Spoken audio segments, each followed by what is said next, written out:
Daniel needs this more than you do, Emma, my mother said, her voice carrying that familiar tone of dismissal I'd grown up with. You understand, don't you? He's had such a difficult life before joining our family. I stood in my parents' living room, staring at the document they just handed me. The inheritance from my grandmother's estate, everything from her Victorian mansion to her substantial savings, had been signed over to my adopted brother Daniel. Besides, my father added, not looking up from his newspaper, you're doing fine with your teaching job. Daniel's still trying to find his path. At 29, I'd spent my entire life hearing similar justifications. Daniel had joined our family when I was 12 and he was 10. From that day forward, every decision, every family resource, every ounce of attention had been directed toward making him feel secure and loved. A noble goal, perhaps, but one that came at the cost of slowly erasing me from the family portrait. Did you even read Grandma Rose's will? I asked, my voice steadier than I felt. She was very specific about how she wanted her estate distributed.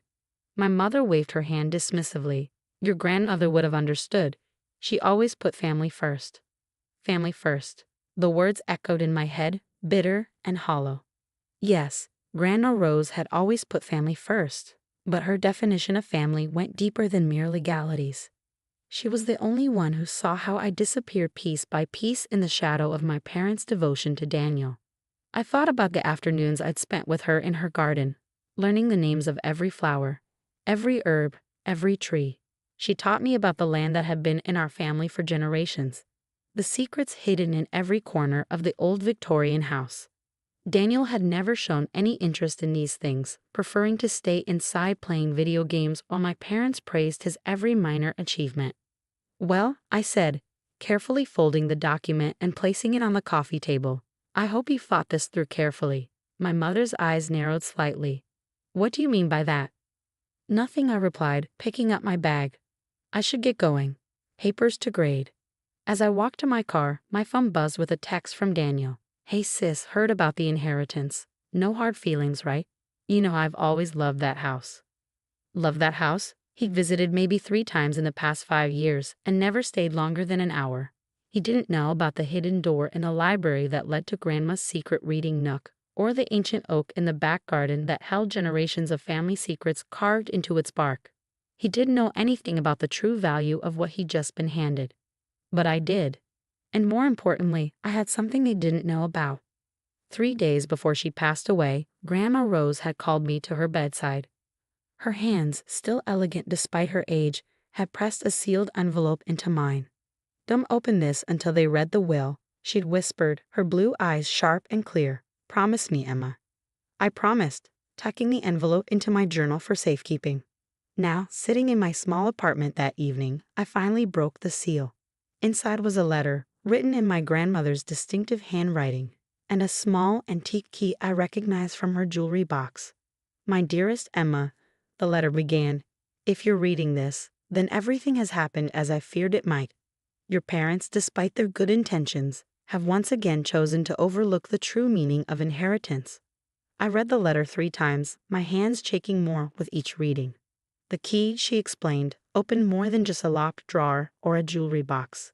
It was the key to understanding our family's real legacy, one that went far beyond the material wealth my parents had so casually redistributed.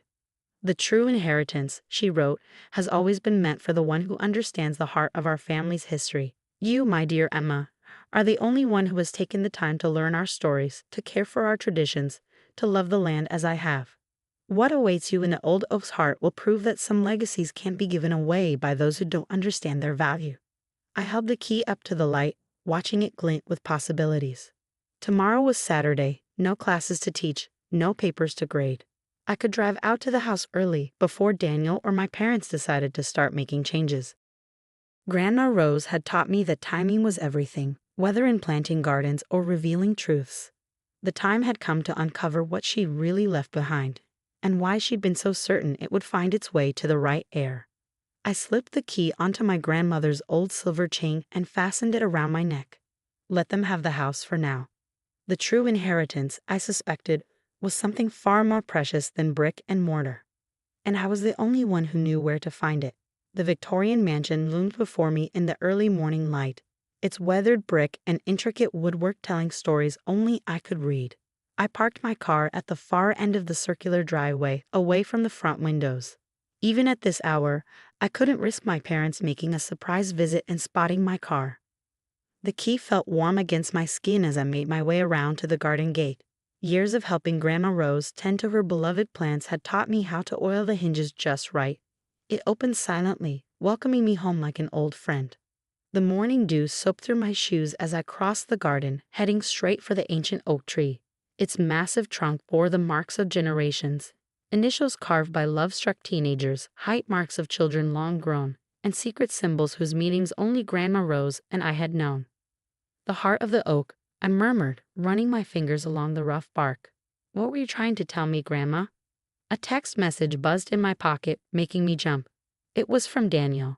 Hey, bringing some contractors by the house today. Thinking of modernizing a bit. That old wallpaper's got to go. My heart clenched. The wallpaper he so casually dismissed was hand-painted, imported from France by our great-great-grandmother. Each panel told a piece of our family's history, if you knew how to read it. But I couldn't think about that now. I had to focus on the task at hand. I circled the oak tree slowly, remembering all the stories Grandma Rose had told me about it. This tree had survived storms, lightning strikes, and multiple attempts by various family members to cut it down. The oak protects its own, she used to say, with that knowing smile of hers. Then I saw it, a pattern in the bark that didn't quite match the rest. It looked natural unless you knew exactly what to look for. Near the base of the trunk, partially hidden by a cluster of ferns Grandma had planted, was a small weathered metal plate. My hands trembled as I brushed aside the ferns. The plate was bronze, green with age, and in its center was a keyhole that looked exactly the right size for the antique key hanging around my neck. Another text buzzed, Mom and Dad are coming too. Dad's talking about turning the library into a home theater. Cool, right? I ignored it, focusing instead on fitting the key into the lock. It turned with a soft click that seemed to echo through the garden. The metal plate swung open like a tiny door, revealing a hollow space within the massive trunk. Inside was a leather-bound book, its pages yellow with age, and a small wooden box. I carefully removed both items, settling down at the base of the tree, in the same spot where Grandma Rose used to tell me stories on summer afternoons.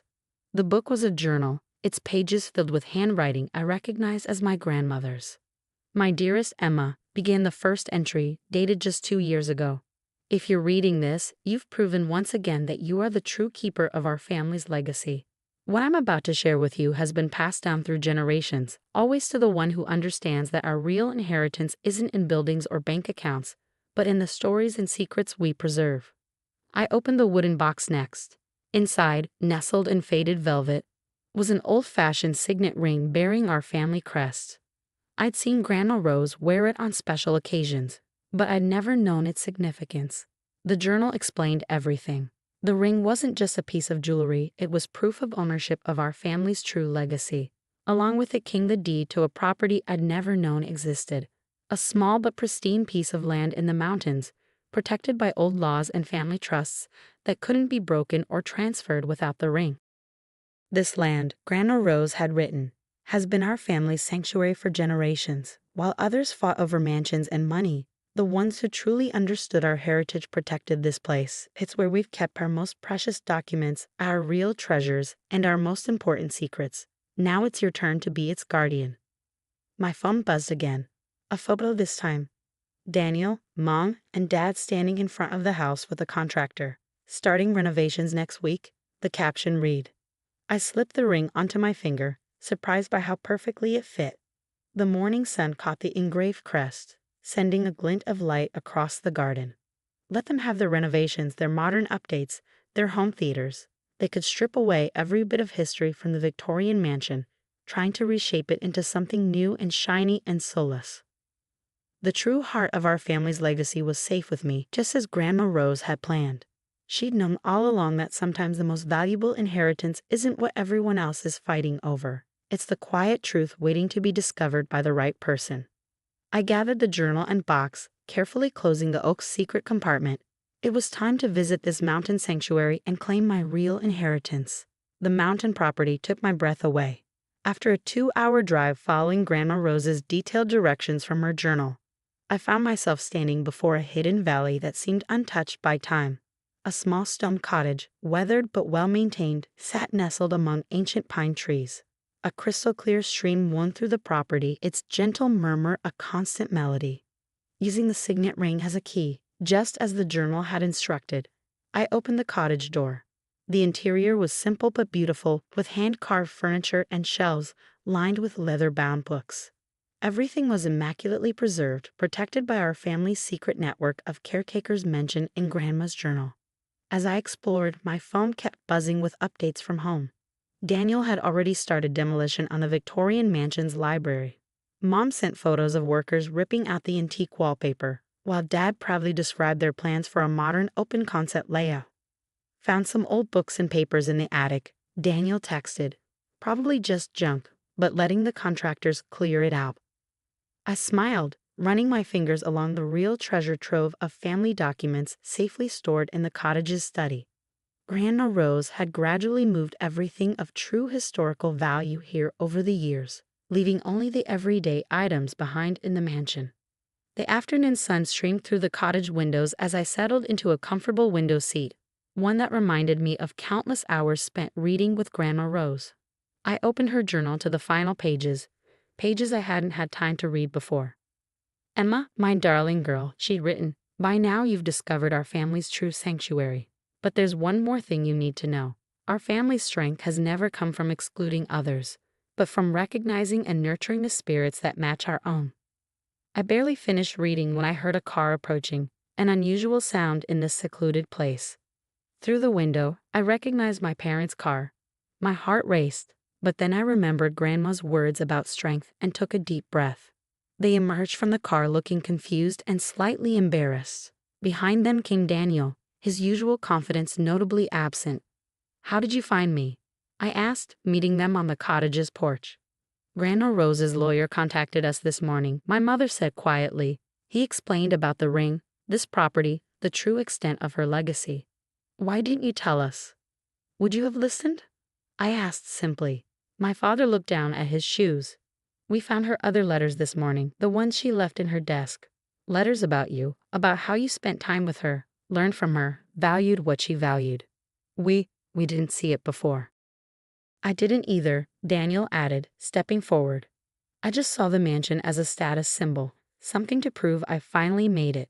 But reading those letters, seeing how much family history I was about to destroy," he shook his head. "I'm sorry, Emma." I studied their faces, seeing genuine regret and something else. Understanding, perhaps, of what they'd almost lost. "The mansion's renovations are canceled," my mother said. "The contractors are gone. We realize now that it's not just a house, it's our family's story. And you're the one who knows how to tell it." "Grandma Rose knew what she was doing," I said, touching the ring on my finger.